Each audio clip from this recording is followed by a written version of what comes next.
Bangladesh cricket বোর্ডের নতুন সভাপতি হিসেবে দায়িত্ব নিয়েছেন জাতীয় দলের সাবেক অধিনায়ক আমিনুল ইসলাম বুলবুল।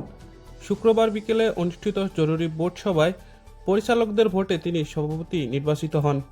বিসিবির আগের সভাপতি ফারুক আহমেদের বিরুদ্ধে পরিচালকদের অনাস্থা প্রকাশের পর জাতীয় ক্রীড়া পরিষদ তার পরিচালক পদ বাতিল করে।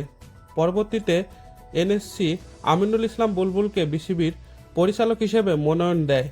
এই মনোনয়নের পর বিকেলে অনুষ্ঠিত বোর্ড সভায় পরিচালকদের ভোটে তিনি সভাপতি নির্বাচিত হন।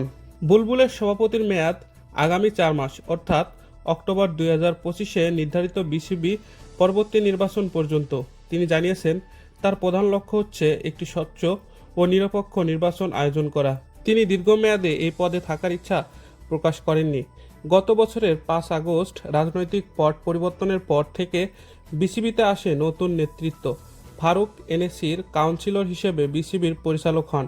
এরপর 21 আগস্ট পরিচালকদের ভোটে সভাপতি নির্বাচিত হন। তবে মাত্র 10 মাস স্থায়ী হয় তার পদ। বৃহস্পতিবার 29 মে ফারুক আহমেদের বিরুদ্ধে অনাস্থা জানিয়ে যুব ও ক্রীড়া মন্ত্রণালয়ে চিঠি দেয় 8 বিসিবি পরিচালক। এরপর জাতীয় ক্রীড়া পরিষদ ফারুক আহমেদের প্রণয়ন প্রত্যাহার করে। ফলে সেই শূন্য পদের বিপরীতে আজ আমিনুল ইসলাম বুলবুলকে জাতীয় ক্রীড়া পরিষদ পরিচালক হিসেবে মনোনয়ন দেয়। প্রসঙ্গত, আমিনুল ইসলাম বুলবুল বাংলাদেশের প্রথম টেস্ট সেঞ্চুরিয়ান এবং 1999 সালের বিশ্বকাপ দলের অধিনায়ক ছিলেন। খেলোয়াড়ি জীবন শেষে তিনি কোচিংয়ে যুক্ত হন এবং আন্তর্জাতিক ক্রিকেট কাউন্সিলের ডেভেলপমেন্ট ম্যানেজার হিসেবে দায়িত্ব পালন করছেন। দর্শক, বাংলাদেশ ক্রিকেট বোর্ডের নতুন সভাপতি আমিনুল ইসলাম বিপ্লব হতে আপনি কতটুকু সন্তুষ্ট তা কমেন্ট করে জানিয়ে দিবেন। আজকের ভিডিওটি পর্যন্তই, দেখা হবে নতুন ভিডিওতে।